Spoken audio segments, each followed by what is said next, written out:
Thanks so much for having me. Times and time zones are one of the hardest problems in computing. Trying to keep time synchronized can be the difference between systems working correctly or catastrophe. But keeping systems synchronized across time zones is not the only challenge. We also must keep our team and company synchronized too. This means that we must have processes in place to ensure morale stays high, good decisions can be made, and folks are empowered to do their best work, even though for many of their colleagues, it's way past 5 p.m. I'm at Boyle. I'm an engineering manager at Cloudflare, responsible for developer tooling. We own a wide range of things that can be split into 3 key domains, but we're also deeply interested in everything Bruce just spoke about. So one of those domains is engineering productivity, engineering infrastructure, and engineering insights. Our goal is to make it as easy as possible for other engineers to do the right thing by providing a golden path to production. We're a large team, and we're distributed globally. In this talk, I'm going to share with you 6 of the many lessons I've learned whilst managing a remote, distributed global team over the past few years. So let's meet the team. Our team currently consists of 3 engineers in Lisbon, 3 engineers in London, 3 engineers in Texas, and 5 in San Francisco. Our team is diverse in our needs. Some of us have young children, some of us have pets, some of us like to start work early, and some of us really don't. Being able to cater for all different lifestyles and personality types is challenging enough when you're in one place, but these differences can be magnified when you add a remote element. It also means there's only a few hours a day where everybody's online together. We call these the golden hours. The golden hours are a slot in the day where synchronous collaboration can happen in a way that's mostly friendly for all time zones. We reserve these slots. Once a week I use these for a synchronous team meeting, but generally we try not to book anything here, so the team can use it however they wish. Some folks use these to have one-to-ones, some to review pull requests, maybe talk through a technical problem, or to meet with me. If you're just meeting someone in a similar or neighboring time zone, we generally don't use these slots. For example, I don't meet my colleagues from London or Lisbon in these slots. We try and group meetings together in a spot when necessary to give everyone the most heads down time as possible. I'll talk about that a little bit more in a moment. So lesson 1 for managing a distributed team is have dedicated and protected time for folks to meet. You may not always use it, but you'll always be glad it's there. I recently tweeted about this topic and it went a little viral, but I would challenge you to reflect on the value of a synchronous daily stand-up, especially if you're distributed like we are. For some folks, that meeting is going to be at the start of the day, for others in the middle, and for others at the end, and it can quite quickly descend into just being an update targeted for managers. I've also found, and know from my own experience, that some folks will not start working until after stand-up, as they know it's going to interrupt their flow. I really enjoy the essay by Paul Graham on the maker schedule, and generally I do whatever I can to enable a team to have as few required meetings as possible. Instead, we have a bot that posts a daily handover thread, where folks post a little bit of context that they think will be useful as they log off for the night. We found this works really well for us. So lesson number 2 is to experiment with process. What works in another company or in a different team composition might be suboptimal here. Make a change, measure it, and see what works for you. Lesson 3 is that writing things up is incredibly powerful. Not only are you giving folks the opportunity to review things on their own schedule, you're making documentation at the same time. This does take longer in the short term, but it pays long-term dividends.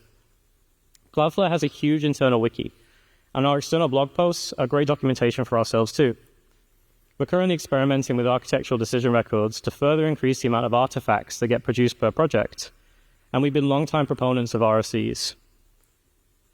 Because Cloudflare has a culture of writing things down for so long, it's possible to follow the evolution of the decisions of a system over time. This is not only incredibly interesting, it also speeds up onboarding of new joiners, and it can prevent us from making regressive decisions, as certain approaches might have been tried and tested in the past. If you've not worked somewhere with a strong culture of writing things down, it can be really hard to get started. Some folks struggle with writing generally, and if you're a team converting to remote work like we were, there's going to be some coaching necessary here. This thinking also needs to extend into chat tools like Slack. Although designed to be asynchronous, it can be very easy to fall in the habit of treating it like a synchronous communication tool and expecting fast replies. I think it's important to outline what good looks like for all of your team's communication methods. For example, in our team, we prefer all conversation to happen in public rooms instead of direct messages, because then they become searchable. It becomes documentation in itself. And we value longer messages with expectations that replies might come in a number of hours, not a number of minutes. This doesn't mean we can't use chat for fast communications, but at least we have a standard expectation. The overlap I have with my colleagues in San Francisco is really small. It's therefore essential that they feel empowered to make decisions themselves, and we have a framework in place to enable this. We've been experimenting with small mission-based squads, and it's been working really well for us. At the start of each quarter, we'll spin up a 2 to 3 person squad, and they will own one or many ambitious key results to be delivered by the end of the quarter. They will nominate a squad lead themselves, who is responsible for communicating updates, and outside of this, we don't apply too many other constraints. We encourage the squad to be creative and to make the decisions they need to achieve the outcome. We like this framework, and we'll be reusing it in future quarters. We also purposely rotate folks across different projects so folks build up a wide context across various domains, as we will believe this will make on-call more manageable and will ensure projects get many diverse views contributing towards them. So lesson number 4 is to empower. Make a framework for folks to work within, make it clear how to escalate if necessary, and then get out of the way. So far, it seems I only called out the downsides of time zones, but you really can turn negatives into positives in certain environments.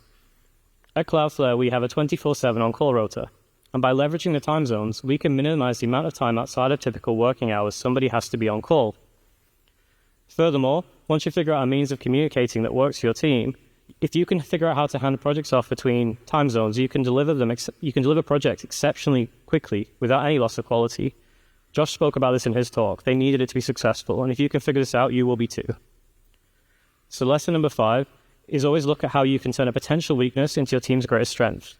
Our weakness was time zones. We turned it into a strength. You may have noticed throughout this presentation, I've used the phrase we a lot. This is because the way we work and the changes we make are all determined by the team. I shared I'm not a fan of regular meetings, but if I had to cancel everything and keep only a single meeting, it would be the retrospective. We have a retrospective every 2 weeks, and we use this as an opportunity to discuss what's going well, what isn't, and to give praise to our colleagues for certain actions. We try to take the 3 biggest problems of the past 2 weeks and come up with specific actions we're going to take to try and improve things. These could be small items, such as folks acknowledging that they need to spend more time on pull requests, to big sweeping changes, such as how we organize the on-call rota, or how we plan for future quarters. Being able to have an open and honest conversation with your colleagues about what's working and what isn't doesn't come immediately. It requires trust to be built over time. In my experience, when you form a team, retros usually start with very small issues, and as the team begins to see positive changes and trust each other, the depth of discussion increases too. So my final lesson, and I think the most important one, is to make sure you retrospect regularly. Your job as a manager is to ensure that action items get completed, or you won't grow the trust, and folks will feel that retros are just another pointless meeting. There's so much more that I've learned from managing this large distributed team, but with the time I had, I wanted to highlight what I believe to be the most important 6. So here they all are one final time. So firstly, reserve time for synchronous communication. You might not always need it, but you'll always be glad it's there. Number 2 is make a change, measure it, and then make another change. See what works for you. Number 3 is to move to asynchronous first model. If you're going to be in as many time zones and locations as we are, this has to be true. I don't think there's any way around this. Number 4 is to empower. Set a framework for decision-making and for escalation, and then get out of the way.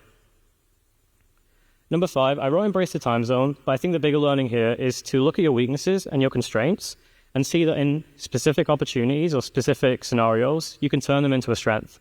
Ours was time zones. It can be a huge asset to us too. And then finally, the most important one is to retrospect regularly. However, make sure you do complete those follow-up actions. Otherwise, this will just be another meeting that everybody hates. Working remotely in a geo-distributed team is not for everyone, and that's totally okay. It does require flexibility from all parties. However, if you can figure out an operating rhythm that works for you and your team, I truly believe you can be more productive than a team that are all based out of the same office. Thanks for listening.